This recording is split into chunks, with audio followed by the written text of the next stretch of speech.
Pertama-tama tentunya sebagai insan yang bertakwa, marilah kita tidak henti-hentinya memanjatkan puji syukur kehadirat Tuhan yang Maha Kuasa bagi umat Islam, Allah Subhanahu wa taala, atas segala karunia, atas berkah dan kesehatan yang masih diberikan kepada kita, sehingga kita dapat berkumpul sore hari ini untuk hadir pada acara peresmian Gedung Layanan Terpadu dan juga peresmian Institut Neuroscience Nasional Rumah Sakit Pusat Otak Nasional Mahar Marjono di Jakarta. Rumah sakit ini bukan hanya tempat layanan, tapi juga pusat pendidikan dan penelitian untuk dokter spesialis di bidang saraf dan otak. Saya punya suatu kebanggaan khusus karena kebetulan saya sempat kenal dengan Profesor Dr. Mahar Marjono. Saya sempat jadi pasien sebentar lah. Namanya tentara, pernah kecelakaan beberapa kali, jadi sempat otak saya pun diperiksa oleh beliau, diketok-ketok di sini dan di sana. Saya kenal Profesor Mahar Marjono, dan waktu itu saya ingin katakan kepada generasi penerus, Profesor Mahar Marjono waktu mudanya adalah pejuang, ikut angkat senjata. Karena dulu fakultas kedokteran di mana-mana terdiri dari anak-anak yang paling pinter di Republik ini, dan banyak di antara mereka yang akhirnya jadi pemimpin pejuang di lapangan. Angkatan 45 banyak sekali dokter yang memimpin, bahkan yang menjadi jenderal, dokter medical doctor. Kita mengenang Jenderal Ibnu Sutowo, kita mengenang Jenderal Eri Sudewo, Rektor Airlangga, kemudian Jenderal Sarif Taib, Rektor UI, kemudian Menteri Pendidikan. Mereka semua pejuang. Mahar Marjono juga sangat terkenal, dan juga beliau Rektor UI, dan sangat terkenal kalau mahasiswa UI nakal-nakal, demo-demo lawan pemerintah, tentara mau nangkep masuk ke kampus, yang berdiri di pintu gerbang adalah Profesor Mahar Marjono.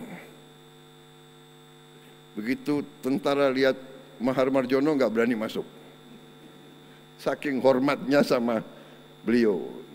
Hebatnya waktu itu, Profesor Mahar Marjono dikenal sering kritik pemerintah, tapi at the same time beliau juga dokter pribadinya Pak Harto. Itulah seni ya zaman itu. Bagaimana bisa berperan. Saya sebagai tokoh intelektual, tapi saya sebagai dokter. Jadi saya ingat sekali tentang ini, makanya saya terkesan, dan saya hari ini sangat bangga. Saya tadi keliling, saya melihat rumah sakit ini sekarang sudah secara fisik dan secara alat dan secara spesialis ahli-ahli, saya sudah melihat tidak kalah dengan rumah sakit yang terbaik di luar negeri. Saya kadang-kadang bangsa Indonesia ini mungkin sisa dari nggak tahu apa ya, kita punya sifat mungkin rendah diri, kadang-kadang tidak menghargai prestasi bangsa kita sendiri. Hari ini saya bangga dengan prestasi saudara-saudara sekalian. Saya harus menyampaikan apresiasi kepada Menteri Kesehatan dan jajarannya, ya, keberhasilan saudara-saudara untuk membangun fasilitas kesehatan yang bertaraf internasional. Kita masih menghadapi kendala, bangsa kita sangat besar, kekurangan dokter, kekurangan spesialis, kekurangan tenaga paramedis terjadi di seluruh dunia. Kita rebutan, Eropa, Amerika, kekurangan dokter, kekurangan tenaga medis. Jadi kita harus bekerja keras. Kita harus menggunakan segala kemampuan kita untuk mencapai cita-cita kita, yaitu kesehatan yang terbaik pelayanannya untuk seluruh rakyat Indonesia. Karena kesehatan dan pendidikan adalah bagian dari kesejahteraan. Dan kesejahteraan adalah hak seluruh rakyat Indonesia, termasuk yang paling miskin dan paling tinggal yang paling terpencil, berhak mendapat pelayanan kesehatan yang terbaik. Dan pendidikan dan kesehatan adalah wujud dari demokrasi yang sebenarnya. Negara yang berhasil dalam demokrasi, negara yang bisa memberi pendidikan terbaik dan pelayanan kesehatan yang terbaik. Pendidikan dan kesehatan adalah alat demokratisasi. Itu, saudara-saudara. Mengapa pemerintah, siapapun yang memerintah, siapapun wajib memperjuangkan pendidikan yang terbaik dan kesehatan yang terbaik. Dan pendidikan yang terbaik dan kesehatan yang terbaik hanya bisa diwujudkan kalau tidak ada korupsi, kalau tidak ada manipulasi, kalau tidak ada kebocoran. Setiap rupiah yang membeli alat-alat yang terbaik di dunia harus sampai ke rakyat. Dan tidak boleh ada yang merasa di atas golongan lain. Saya terima kasih para dokter, para spesialis, para profesor, pengabdianmu, jerih payahmu, kesetiaanmu kepada negara dan bangsa. Mungkin kalau kau diiming-iming untuk keluar negeri, mungkin Anda juga bisa dapat gaji yang jauh lebih besar. Tapi saudara-saudara terus berbakti kepada negara kita. Atas nama negara dan bangsa saya ucapkan terima kasih kepada saudara. Saya menginginkan, karena saya dapat laporan kita kekurangan 70.000 dokter spesialis. 70.000. Kita harus segera mengejar itu. Hari ini saya dapat laporan kita menghasilkan dokter umum hanya 9.000 satu tahun. Oh, sudah 12.000. 12.000 satu tahun dokter umum. Dokter spesialis 2.700. Jadi kalau kita mengharapkan mengisi 70.000 dokter spesialis, kita harus nunggu 35 tahun. 35 tahun baru terisi 70.000 yang sekarang sudah nggak ada. Jadi kita harus berupaya. Kita harus berupaya dengan langkah-langkah yang tidak bisa langkah normatif. Mengejar pembangunan Indonesia, mengejar kesejahteraan Indonesia, tidak bisa business as usual, tidak bisa. We have to work harder. We have to do our best, saudara-saudara. Makanya saya ini sebetulnya ya ada kasihan juga sama menteri-menteri saya itu. Karena di kabinet merah putih itu kata mereka nggak ada hari merah di kalender kita. We work 7 days a week. Tapi saya akan beri saudara-saudara cukup waktu untuk istirahat. Karena yang kita butuh dari saudara adalah leadership, management, and the best decision. Best decision berarti saudara harus dalam keadaan segar. Apalagi kalau dokternya nggak segar, nanti operasinya nggak bagus. Jadi dokter-dokter juga harus cukup istirahat. Saya titip sama saudara-saudara, ya. Ketua rumah sakit, dokter-dokternya harus diberi cukup istirahat. Saudara-saudara, kita harus ngejar 70.000 dokter spesialis. Saya juga target dalam 4 tahun ini kita harus membangun 500 rumah sakit di setiap kabupaten yang kualitasnya sangat tinggi. Tadi dikatakan kalau kena stroke 3 jam, kalau dapat pelayanan 3 jam, selamat, bisa aktif kembali. Lewat 5 jam, terapinya lama, bisa jadi beban bagi keluarga. Jadi bagaimana caranya 500 Menteri Kesehatan, 500 rumah sakit berkualitas bagus harus ada di semua kabupaten di Indonesia. Bisa. Harus bisa. Pertama, will dulu. Harus. Di hati kita, kalau kita punya niat, insya Allah kita akan mencapai itu. Ya. We have the resources. We have to manage our resources. Nanti kita lihat. Saudara-saudara sekalian, masalah bangsa Indonesia adalah kadang-kadang tadi itu, masalah tidak percaya diri.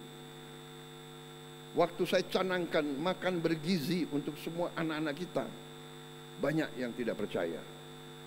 Banyak yang tidak percaya. Banyak yang tidak setuju.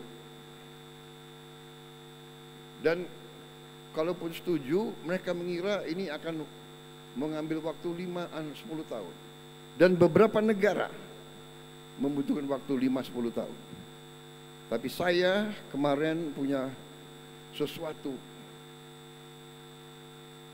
kebanggaan.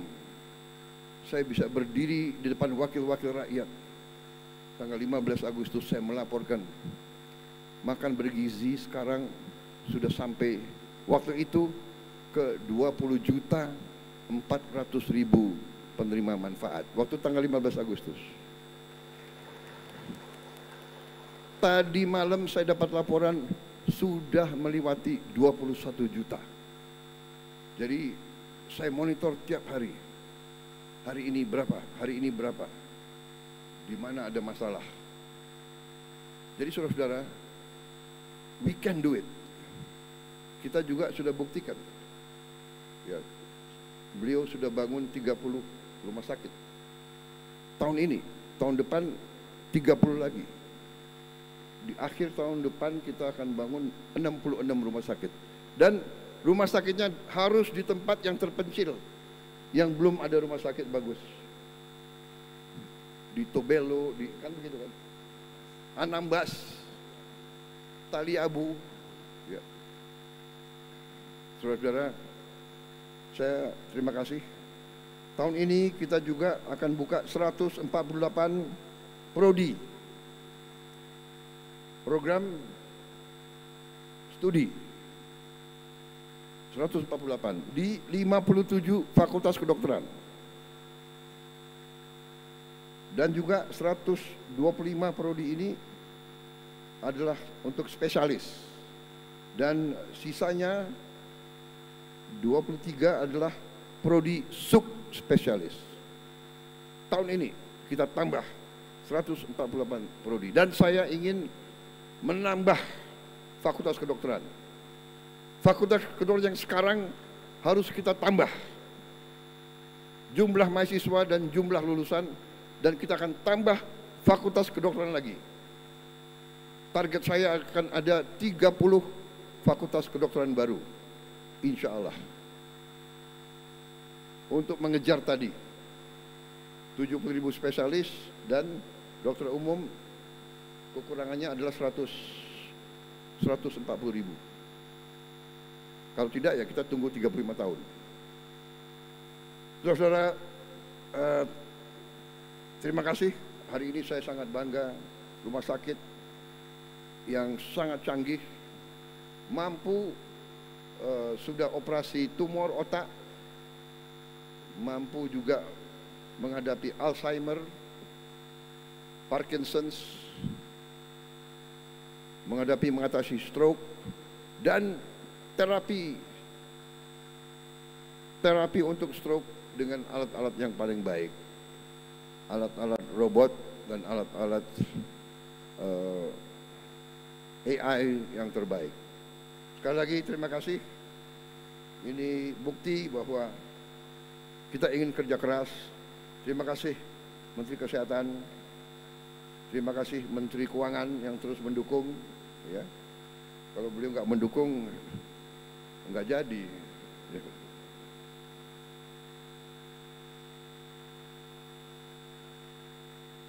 Terima kasih semua unsur dan juga terima kasih pihak luar negeri. Saya dapat dari laporan bahwa pemerintah Belanda juga membantu. Terima kasih dengan bantuan dari pemerintah Belanda atas dukungan untuk pembangunan Republik Indonesia. Saya kira demikian yang ingin saya sampaikan. Kita yakin bahwa rumah sakit ini, pusat penelitian ini bisa menjadi Center of Excellence. Saya juga sangat bangga, saya dapat laporan National Institute of Health dari Amerika Serikat juga punya perwakilan di rumah sakit ini. Mereka juga ikut dalam penelitian di sini. Jadi ini sesuatu yang kita patut kita bangga. Berarti kita mampu juga berbuat dengan tingkat dan standar yang terbaik di dunia. Terima kasih atas pertanyaan saudara, terima kasih atas kehormatan saya diundang hari ini bisa melihat prestasi putra-putri bangsa Indonesia. Wassalamualaikum warahmatullahi wabarakatuh. Shalom Salve. Om Santi Santi Santi Om. Namo Buddhaya, salam kebajikan. Rahayu Rahayu. Terima kasih. Dilanjutkan dengan pernyataan dan penekanan tombol sirene. Dengan mengucap Bismillahirrahmanirrahim, pada sore hari ini Selasa 26 Agustus tahun 2025, saya Prabowo Subianto, Presiden Republik Indonesia, dengan ini meresmikan Gedung Layanan Terpadu dan Institut Neuroscience Nasional Rumah Sakit Otak Nasional Mahar Marjono. Ayo, Prof. Menteri Keuangan. Kami pandu hitung mundur. Ayo. Ya. Ya.